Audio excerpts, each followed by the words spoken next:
Hello guys, welcome to my YouTube channel. I am Prince और आज की इस वीडियो में हम डिस्कस करने जा रहे हैं हिपर सेल्फ के बारे में। So without wasting our time, let's start the video.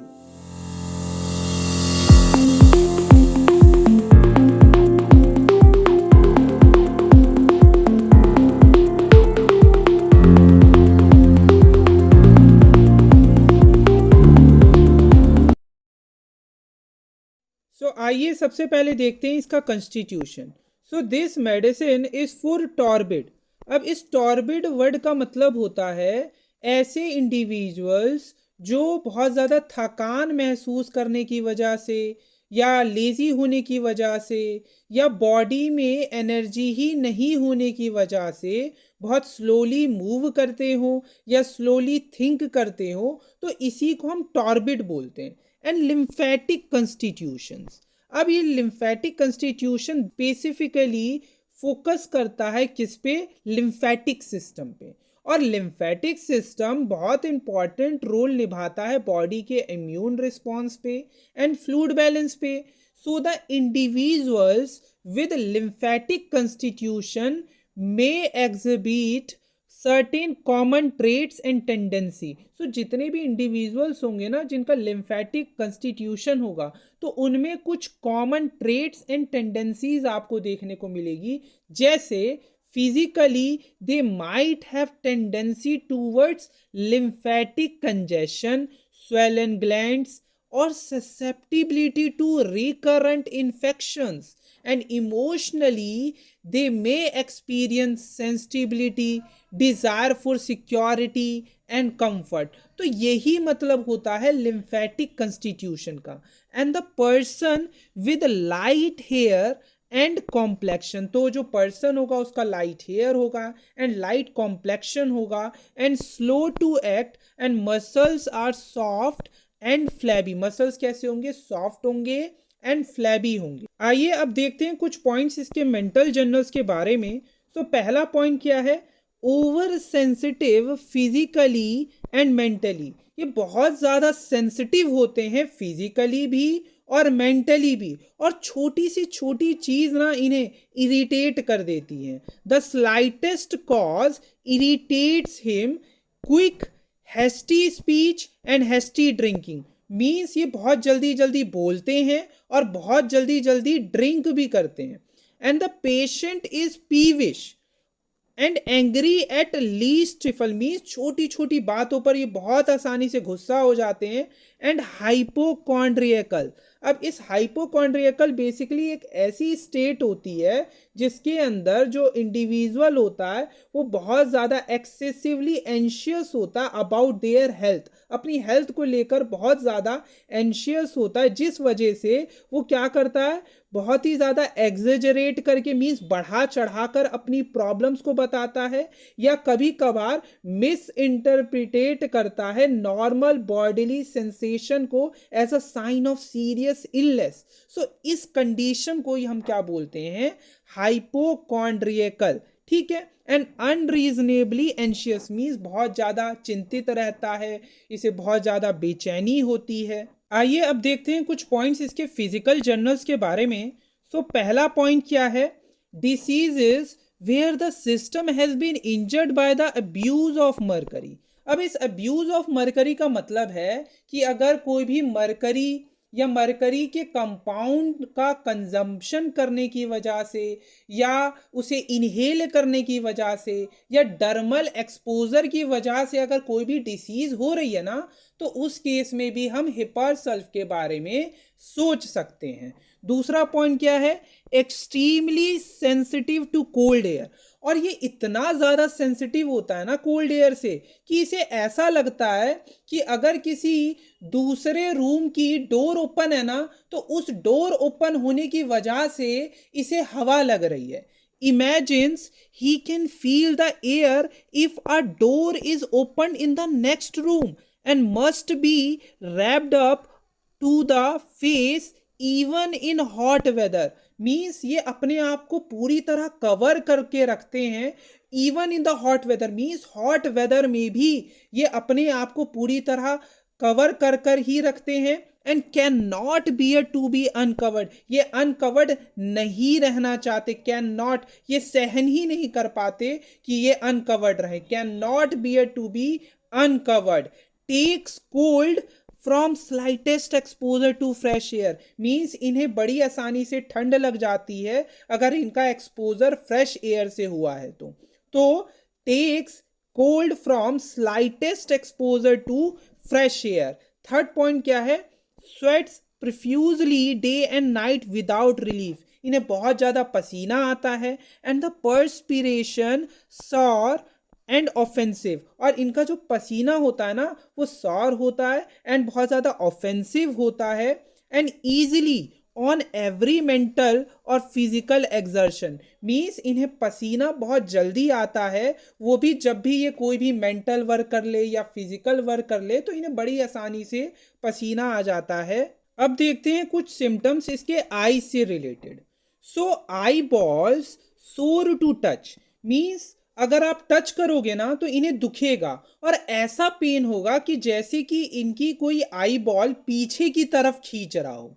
So pain as if they would be pulled back into head, so ये बहुत इंपॉर्टेंट सिम्टम होता है इस हिपार सल्व का कि eyeball sore to touch, और पेन भी कैसा, ये बहुत इंपॉर्टेंट है, पेन कैसा, as if they would be pulled back into the head, means इन्हें ऐसा लगता है कि इनकी आई बॉल्स को कोई पीछे की तरफ खींच रहा हो। सो अगर इसके फेस की बात करें, सो जो इसका लोअर वाला लिप होगा ना उसका मिडल वाला जो पोर्शन होगा वो आपको क्रैक्ड मिलेगा। So middle of lower lip is cracked, तो उस केस में भी हम हिपार सल्व के बारे में सोच सकते हैं। आइए अब देखते हैं कुछ सिम्टम इसके थ्रोट से related. So sensation of splinter, fish bone और प्लग इन द थ्रोट, सो ये बहुत ही ज़्यादा इंपॉर्टेंट सिम्टम है इस हिपार सल्व का कि इसके पेशेंट को लगता है कि इसके थ्रोट में स्प्लिंटर या फिश बोन या प्लग अटका हुआ हो, और ऐसी ही सेम सेंसेशन आपको हिपार सल्व के अलावा अर्जेंटम नाइट्रिकम में भी देखने को मिलेगा और नाइट्रिक एसिड में भी देखने को मिलेगा।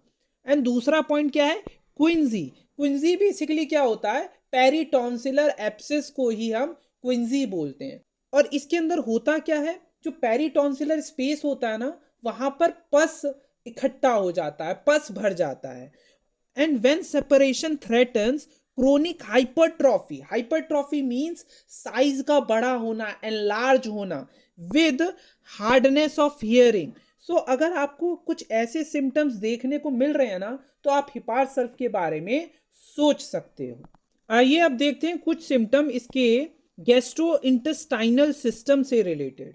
सो डायरिया ऑफ चिल्ड्रन मीन्स बच्चों में आपको डायरिया देखने को मिलेगा with sour smell and clay coloured stool, और स्टूल कैसे कलर्ड का होगा, क्ले कलर्ड स्टूल। सो अगर आपको बच्चों में डायरिया देखने को मिल रहा है और सॉर स्मेल है एंड क्ले कलर्ड स्टूल है तो आप उस केस में हिपार सल्व के बारे में सोच सकते हो। आइए अब देखते हैं कुछ सिम्टम्स इसके यूरिनरी सिस्टम से रिलेटेड। सो यूरिन फ्लो इम्पीडेड, अब यूरिन फ्लो इम्पीडेड का मतलब है कि एक तरीके से फ्लो में ऑब्स्ट्रक्शन होना, एक तरीके से ब्लॉकेज होना। अगर यूरिन फ्लो इम्पीडेड होगा, ऑब्स्ट्रक्टेड होगा तो क्या होगा, यूरिन स्लोली पास करेगा ना, so voided slowly but without force, और एक बात याद रखना, बट विदाउट फोर्स पास होगा।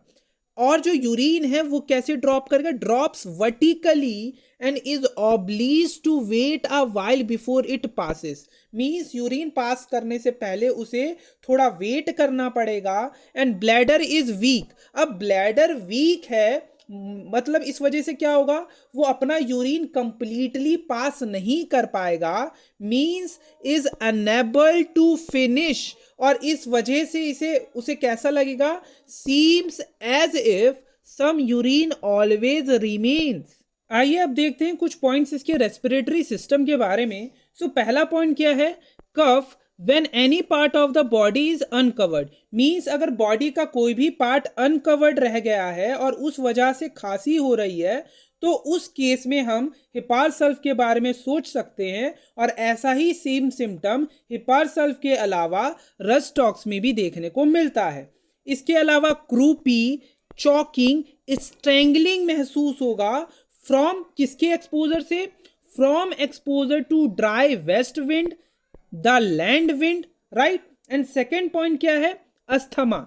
सो अस्थमा की कंडीशन जिसमें कैसा क्या देखने को मिलेगा, breathing anxious, wheezing, rattling, short deep breathing, threaten suffocation, must bend head means ये अपने हेड को बेंड करेगा back and sit up after suppressed eruption means अगर सप्रेस्ड इरप्शन के बाद अस्थमा देखने को मिल रहा है, यानी सप्रेस्ड इरप्शन की वजह से अगर अस्थमा देखने को मिल रहा है किसी पेशेंट में, तो उस केस में हम हिपार सल्फ के बारे में सोच सकते हैं। पॉइंट क्या है, क्रूप। सो क्रूप बेसिकली ये बच्चों में देखने को मिलता है और इसमें होता क्या है कि जो एयरवेज होती है ना उसमें स्वेलिंग हो जाती है, जिस वजह से उसे डिफिकल्टी आती है ब्रीथिंग मीन्स सांस लेने में उसे प्रॉब्लम आती है। और अगर यही क्रूप, यही वाली जो कंडीशन है, अगर after exposure to dry cold wind देखने को मिल रहा है ना, मीन्स ये croup after exposure to dry cold wind देखने को मिल रहा है, तो हम हिपार सल्फ के बारे में सोच सकते हैं। और इस दौरान क्या होगा, deep rough barking cough with hoarseness and rattling of mucus. और ये चीज इसकी एग्रीवेट किस किस चीजों से करेगी, मीन्स बढ़ जाएगी ये प्रॉब्लम इसकी कोल्ड एयर से, कोल्ड ड्रिंक से मीन्स ठंडी हवा से या कोई ठंडी चीज पी ली हो उस वजह से, एंड बिफोर मिडनाइट, मिडनाइट से पहले और टूवर्ड्स मॉर्निंग इसकी ये प्रॉब्लम एग्रीवेट कर जाती है मीन्स बढ़ जाती है। आइए अब देखते हैं कुछ पॉइंट्स इसके स्किन से रिलेटेड। पहला पॉइंट क्या है, the slightest injury causes suppuration means अगर छोटी सी भी इंजरी हुई है ना तो वो क्या कॉज करेगा, सपरेशन कॉज करेगा मीन्स पस फॉर्मेशन होगा। दूसरा पॉइंट क्या है, in diseases where suppuration seems inevitable means ऐसी डिसीजेज में भी हम हिपार सल्फ देने के बारे में सोच सकते हैं जहां पर सपरेशन होगा ही होगा मीन्स जो पस फॉर्मेशन है वो कंपलसरी है कि होगा ही होगा, उसे हम अवॉइड नहीं कर सकते। तो उस डिसीजेज में भी हम हिपार सल्फ देने के बारे में सोच सकते हैं, क्योंकि हिपार क्या करता है, हिपार में open the abscess and hasten the cure. Third point क्या है, the skin is very sensitive to touch.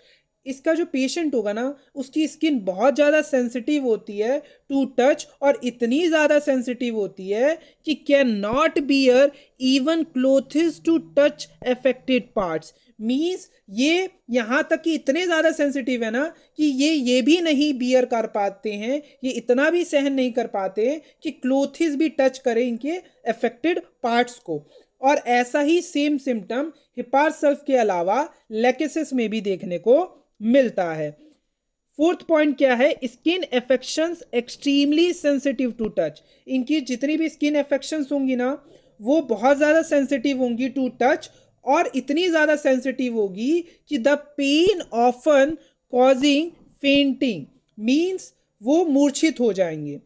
Fifth point क्या है, ulcers herpes surrounded by a little pimples और पस्ट्यूल्स। अल्सर्स एंड हर्पिस देखने को मिलेगा जो कि सराउंडेड होगा बाय लिटिल पिंपल्स और pustules and spread by coalescing. अब स्प्रेड बाय कोलेसिंग का मतलब है means that the small pimples और पस्ट्यूल्स मर्ज और come together leading to an extended और interconnected area of involvement and contributing to a larger affected area means अगर इस तरीके से स्प्रेड कर रहा है ना तो उस केस में हम हिपार सल्फ देने के बारे में सोच सकते हैं। आइए अब देखते हैं कुछ पॉइंट्स इसकी मोडेलिटीज के बारे में। पहले देखेंगे एग्रीवेशन मीन्स इसकी प्रॉब्लम किन किन चीज़ों से बढ़ जाती है।